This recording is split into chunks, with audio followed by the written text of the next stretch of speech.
Hey, it's Matt with AppliancePartsPros.com. In this video, we're going to show you how to troubleshoot your GE top-load washer that won't power up. We'll walk you through how to troubleshoot this issue, focusing on testing the power cord and the main control board, problems that you can fix on your own. Before you start troubleshooting, you also want to make sure the washer is actually plugged in and the plug's not loose. Be sure to like this video and subscribe to our channel for more handy DIY appliance repair guides.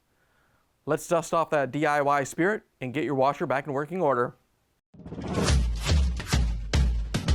With over 2 million products in stock and the know-how to help you do it yourself, we are AppliancePartsPros.com. In this video, we're going to use a 1/4" nut driver, a small flathead screwdriver, and a multimeter with narrow pin extensions. Safety should always come first, so make sure to unplug the washer or turn off the circuit breakers to avoid electrocution. The first thing we're going to check is the power cord. It supplies power to the washer. If the power cord is damaged, the washer won't power up. Before we test the power cord, we need to make sure the wall socket is good, so grab your meter and set it to volts AC. Extreme care should always be taken to protect against electrical shock, which could potentially result in serious injury.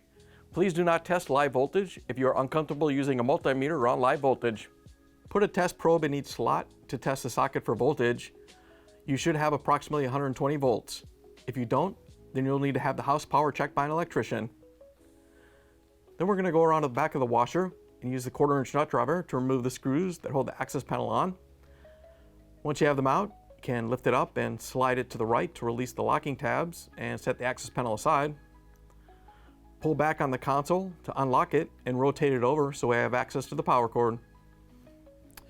It's plugged into the control board here. We're going to unplug it. There's a locking tab we have to press to release it. If it's tight, you can use a small flathead screwdriver to release it and pull the wiring harness off the board.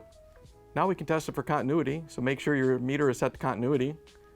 Push a test lead into the left wiring harness connector and touch the other lead to the prong at the end of the plug. Then move the test lead to the middle wire harness connector and touch the other prong. Then move the prong to the ground wire and touch the ground wire prong. All 3 wires should have continuity.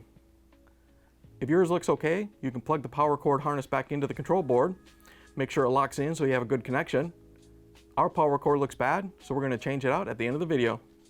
Next, we need to test the main control board. It controls all the functions of the washer. If the control board has failed, the washer won't power up. Since we already have access to the control board, we're going to test it to make sure it's getting voltage from the cord. Set your meter to volts AC and plug the washer back in. To test the voltage, push the test leads into the wiring harness for the power cord on the main control board. Make sure you're testing the 2 black wires. You should get approximately 120 volts.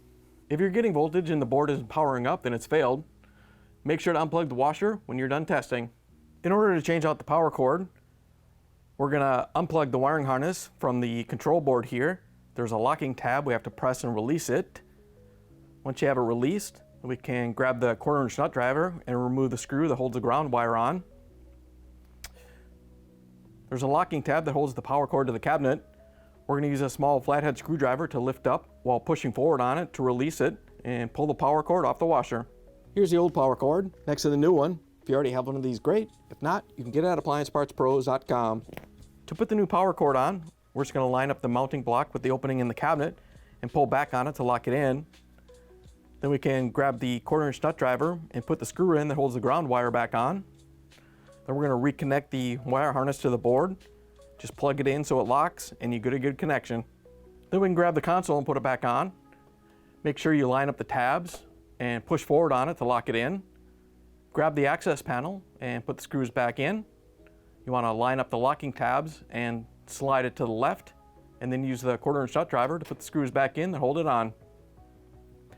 Once you have the machine put back together, you can plug it in and take it for a spin. Once you've identified the culprit behind why your GE top-load washer won't power up, be it the power cord or the main control board, grab your model number and visit AppliancePartsPros.com to order the replacement part you need. Most orders arrive within a few days, so you'll be back to laundry in no time. Once your part arrives, you can follow along with our installation guides to smoothly complete your repair. Let us know how your repair went by leaving a comment below.